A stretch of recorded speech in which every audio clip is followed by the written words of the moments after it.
Dear viewers, shortcut কির মাধ্যমে আমরা খুব সহজেই লেখাকে সাবস্ক্রিপ্ট এবং সুপারস্ক্রিপ্ট করে নিতে পারি। তো চলুন দেখে নেওয়া যাক। প্রথমে আছে H2O, এটা আমরা জানি পানির সংকেত। তো সেক্ষেত্রে দুইটাকে আমাদেরকে যেটা করতে হবে কি সাবস্ক্রিপ্ট করতে হবে। সেজন্য আমরা দুইকে সিলেক্ট করে নিলাম এবং কন্ট্রোল কিবোর্ড থেকে কন্ট্রোল চেপে ধরে আমরা জাস্ট এই যে প্লাস এবং উপরে ব্যাক স্পেসের পাশে যে প্লাস এবং সমান চিহ্ন আছে এই বাটনটা আমরা প্রেস করলাম।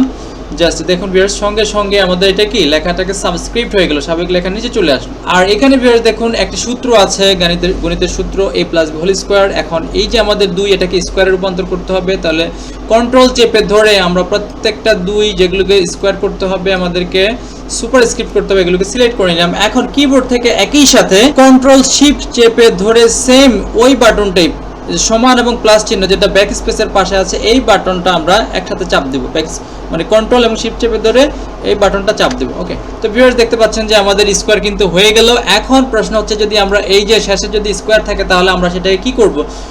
সেটা তো লেখা তো উপরেই চলে যাবে। তাহলে সেক্ষেত্রে আমরা যেটা করব, কিবোর্ড থেকে আবারও কন্ট্রোল শিফট এবং সেই প্লাস চিহ্নটা চাপ দেব, তাহলে আবার লেখাটা একেবারে কি স্বাভাবিক হয়ে যাবে। তো ভিউয়ার্স, আশা করি আপনারা বুঝতে পেরেছেন। ভালো লাগলে অবশ্যই সাবস্ক্রাইব এবং শেয়ার করবেন।